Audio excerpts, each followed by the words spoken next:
Hey, folks, greetings from the Offensive Security Group here at Secure IT 360, coming at you with a new episode of the Cyber Threat Perspective. Back by popular demand is Miss Jordan Natter and myself, Brad, the OG hacker. At least that's the title that I'm using today. I've been doing this for far too long. So today I am super excited to bring you a fun episode. And the title of this episode is How You Too Can Get Kicked Out of AWS by the FBI. And I have brought Jordan along because she is the reason that we get to tell this story. Jordan, tell us a little bit about yourself for those that didn't see last week's episode, and then let's dive right into the fun. Howdy, folks. So, of course, my name is Jordan Natter. I've been pen testing since 2018. Been with Secure IT 360 for give or take 4.5 years. I primarily specialize in mobile web, and I do external pen testing, as you will see based off of this episode. Yeah. So, is this the first time that you have been put on the FBI watch list, or is this like a recurring theme for you? This would be my first time. Okay. Hopefully, it won't be a habit, but I mean, at this point, it's kind of cool to be notoriously known as a hacker by the FBI. Yeah, man. Yeah. So we know when the black vans pull up at work, they're coming for you. The rest of us are fine. Yes. All right. So Hide behind me; it'll be fine. yeah, for real. I'm gonna be like, I don't know who you're talking about, dude. I don't have anybody employed by that name. So for real, let's kind of dive into it. Right. This story stems from an external pen test that was a little while ago. We kind of had to sit on this story until it was resolved and until we were in the clear. And so one of the things that we do on external pen testing is kind of establishing initial access into the environment, right? And one of the most common ways for us to be able to do that is through password sprays into an M365 environment. Excuse me. And so basically what that means is, we're trying a bunch of different passwords across the entire tenant to try to determine, if somebody's using a relatively easily guessable password or an insecure password. So this is actually not an easy thing to do because, Microsoft being who they are, they have some pretty good defenses in place, right? So we needed to find a way around that. And there are some really smart dudes out there, and we frequently ride on their coattails. And team filtration is the tool that we're using and have been using for some time, right? So by the way, it's still an active project. It's out on GitHub. I encourage you guys to go check it out. It's awesome, but it might get you in trouble. So Jordan, you want to kind of walk us through at a high level, let's, from an education perspective, let's explain how we get up to that point, right? So in the pen test process, like where do you start kind of to where you ended up? No, okay, so perfect. So typically what we do is we start by going onto the dark web, probably using a tool like dhash or snuspace. We find any credentials that have been known on the dark web, and we'll use that for a password stuffing attack. You'll also notice we'll build like a purposely built password text file, which typically is different versions of seasons, last names, anything like that, or even the company name written with special characters, so we could use that for the password spraying attack. But in this case, we use AAD internals to find out what kind of it's internal domains, right? So it's like the yes. domains that are tied to the tenant, I believe, is probably the way I would describe that. Yeah. Yes. You're just trying to figure out what type they use. So in this case, they ended up being a federated environment, which meant, okay, so it's not a typical M365 user. Maybe it's using Okta.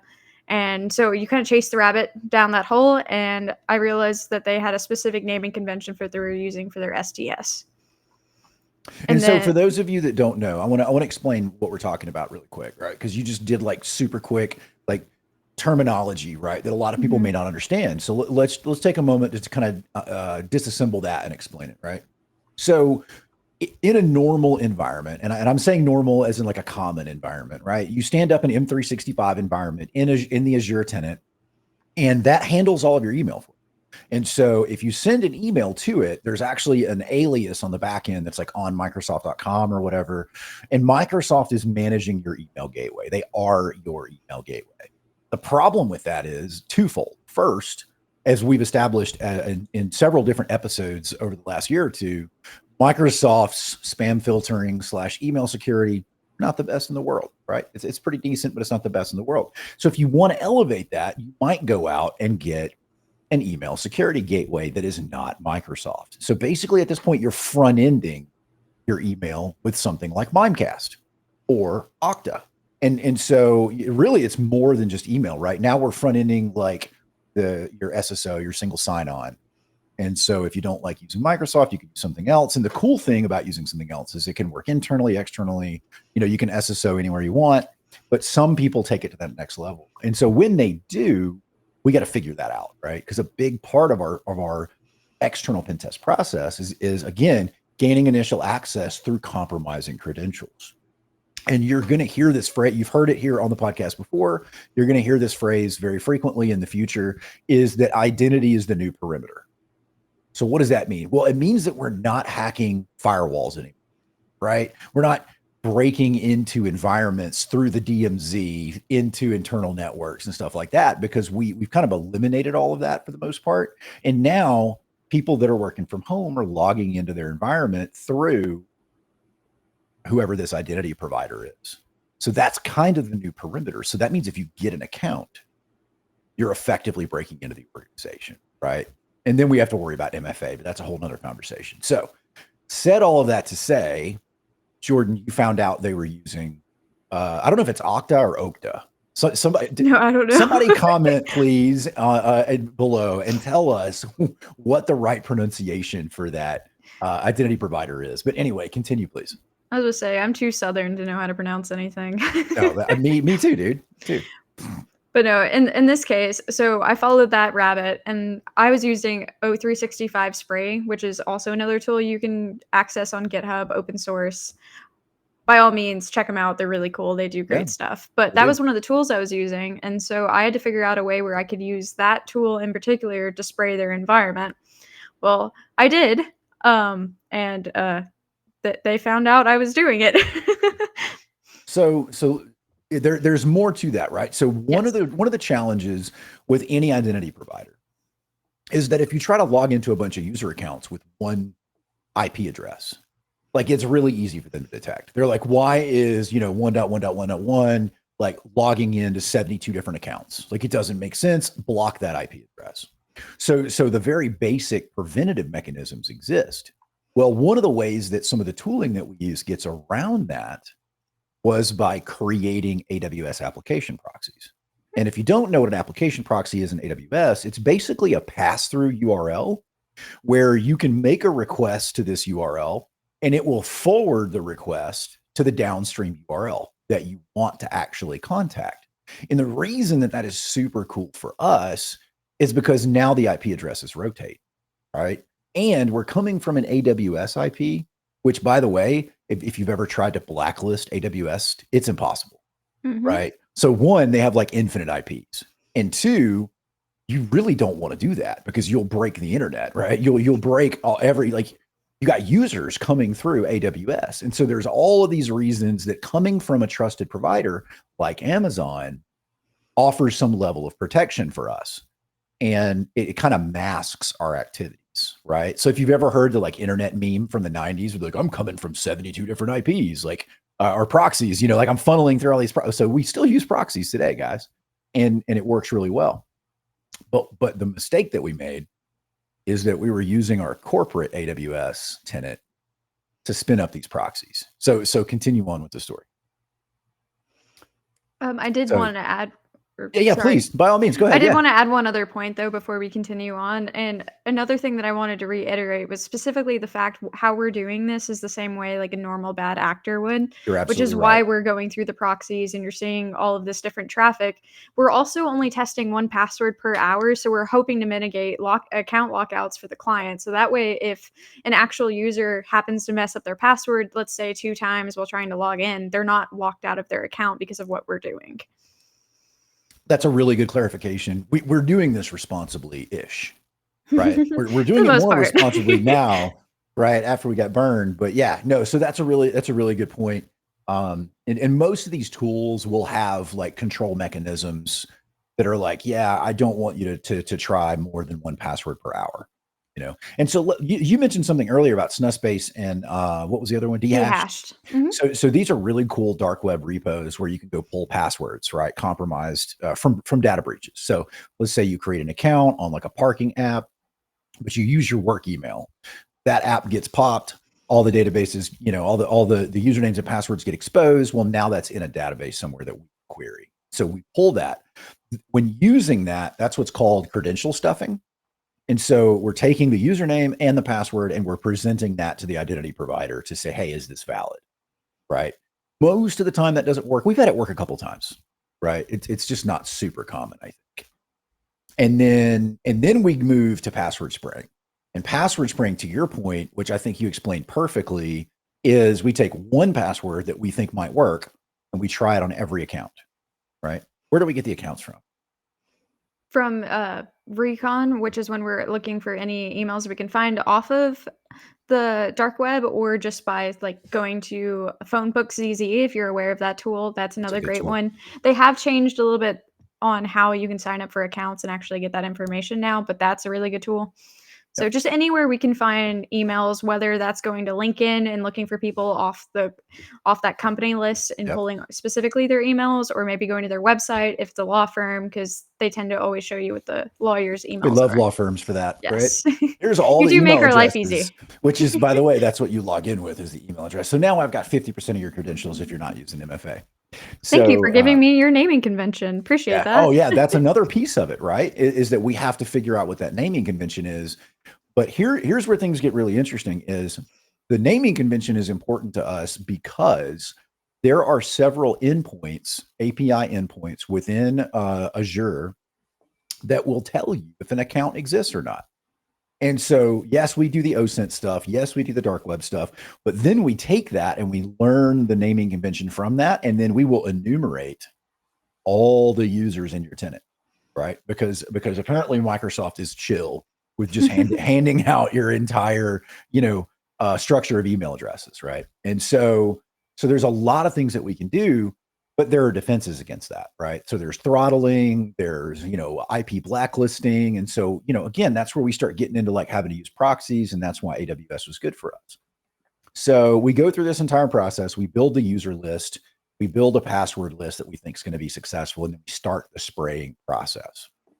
And so I think, if I remember this correctly, up until this point, we had not sprayed Okta yet. Correct. At least not with this new tool. Yeah, Correct. exactly. Yeah. And so I remember you like raising the question on like a morning stand up or something. And you're like, hey guys, like this particular client's front ended by Okta. What do you guys want to run? And I remember distinctly being like, yeah, dude, crush them. Mm-hmm. Like just crush them, dude. Go after it. That was not the answer. And then what happened? Well, the funny thing is that we ended up ending the engagement. So about 8 to 10 hours after I'd finished the password spray and I'd already terminated it is when we started getting calls like late in the evening, like cease and desist, please. Like stop what you're doing. Yeah. So our I think it's our COO, so our chief operating officer, and I think it might be like our IT manager or something like that. They started getting emails from AWS saying, hey, there is illicit activity occurring in your tenant. You need to get that figured out right away, or we will terminate your tenant. Now, to be clear, there's a lot of stuff in our tenant that we do not want to kill, right? Mm-hmm. Like there's data up there's all kinds of stuff. I'm not going to get into the details, but like, I don't want AWS to terminate our tenant. And so turns out like through some emails back and forth, Okta had contacted the FBI and they were like, hey, we are under attack and it's coming from these Amazon IP addresses. So then the FBI goes to Amazon and they're like, hey, you guys are compromised. I don't know how that conversation went, but they basically told Amazon that these IPs were being used to launch attacks against Okta. And that's when Amazon reached out to us. And then it kind of, it went to the COO and then he emails all of us and he's like, hey, who's doing this? What are you guys doing? Stop it. It's like, oh, it's me. My bad. Yeah. And of course, immediately I knew what was going on, and I was like, yeah, of course, dude, we've been password spraying through Amazon app proxies for years. And apparently Okta just really didn't like it. And even though we had permission to do this, the translation didn't happen, right? The information was not pushed upstream, and it looked like a legitimate threat actor was leveraging our tenant to launch attacks against Okta, and then ultimately against the client that they were providing identity for. And so turns out Amazon does not like this. In fact, after that, if you go look at the user license agreement, the ULA, they have now updated it to say that you cannot use application proxies for password spraying and other types of attacks of that nature. So for those of you who got like an updated terms of use email from AWS, you're welcome. That was our fault. Apologies. My bad. Yeah, my bad, dude. No worries. My And name's on the so, watch list now. yeah, right. So welcome to the club. If you do this long enough, you eventually get in trouble. And so this was your defining moment to be in trouble for doing things. And so, Yes. but hey, there's some really cool lessons to be learned here, right? So the first lesson that I want to learn is that Okta is paying attention. So Mhm. like they're doing some good stuff. And if I remember correctly, you were unsuccessful Yes, that is in the completely password correct. sprays. And so I don't know if that's a nod to the client for having good password policies, or if that's a nod to Okta for doing a good job. But either way, the fact that they were able to identify us through the noise, right? Because you got to imagine Okta services millions upon millions of users and clients. And so like clearly they're paying attention. And the spray only And went on for about, I would say, 27 hours. So it yeah. wasn't incredibly long, especially Yeah. in the grand scheme of like what threat actors actually do. Right, exactly. So good on them for figuring that out. Good on the FBI for taking action. Good on Amazon for doing. So this is really kind of an interesting experiment in us using legitimate infrastructure for legitimate purposes, but it kind of running afoul of some of the rules or expectations of how these services are to be used. And so, unfortunately, team filtration is very reliant on it's Fireprox, right? If I'm not Yes, mistaken. Yeah, that is correct. Fireprox is a library that allows you to basically you provide an API key to Fireprox. It's integrated in. I think it's a separate project on GitHub, if I'm not mistaken. But Team Filtration was using that. That allows you to provide like a worker build API that goes out to AWS and constructs these proxies and then tears them down when you're done. Unfortunately, Amazon remembers, right? So even though those proxies were destroyed, they were still tied to us, historically. So, but yeah, so that kind of happened. But now we're in this like super awkward position where we're like, dude, this is one of our primary methods of attack, and now we're without it. We had to kind of solve this problem. So we did. We built a new tool, which is a private tool. It's not to be released currently because it basically took all the features and functionality of team filtration, amplified them, made them better, and uses a different platform for worker proxies that so far has not been picked up. And so, but hey, this is the cat and mouse game of the good guys versus the bad guys, right? And so, here we are using a new tool with a different proxy set, and we're hoping that we don't get caught, and maybe we don't spray Okta next time, I think we've right? learned our lesson, that's for sure. They're definitely Yeah, paying maybe, attention. yeah, maybe that one we pass on, right? They're too Or good for or us. yeah, right. I mean, dude, that's a huge catch. I mean, you guys got to understand. So we do hundreds of external pen tests, like over the course of the year. We do tons, right? And so for us to get away with doing this in the way that we have for so long, and most of the time, man, we don't get picked up by SOCs, right? Security operations centers, MSSPs. We don't get caught doing this. And then the one time we hit Okta, they were like, nah, dude, shutting down, coming in through the Fed, black helicopters, police cars, the whole thing. And it's just like, wow. So cool on you guys, but what about the rest of you guys? Are you even paying attention? you know so it kind of set a new standard for being able to identify those things, and I'm proud of them, man. They did a great job. We've pivoted now. We have better tooling. In fact, it was an opportunity for improvement. We've actually made better tooling now, that's more successful, has more features, all that good stuff. So yeah, that's kind of the story of how you too can get kicked out of AWS by the FBI if you password spray Okta using Amazon proxies. So yeah. And by the way, just so you guys know, if you did not already figure it out, we do pen testing. right? That's what our company does. That is, we do other things, but this group, particularly here in the offensive security group at Secure IT 360, we do pen testing. So if you need a pen test, we do all kinds of pen tests. Our core functionality, our core, I guess, expertise is external, internal, web, and mobile. And so if that's something you guys are interested in, reach out to us. There will be links in the show description below, and we'd love to get you guys on the calendar and start a conversation. With that said, that is all we have time for today. If you enjoyed this episode, like, subscribe, share it with your network. That really helps us out a lot. And for those of you that drop comments about enjoying Jordan on the podcast, here you go. She's back again in literally 2 weeks. So yeah, she'll be more active on the podcast. And by the way, side note, Spencer is still here. He's alive. Yeah, he is well. He's very alive. He's super busy right now. But he will be back on the podcast shortly. And so, yeah. Or maybe he won't be because I tied him up in a corner. I don't know.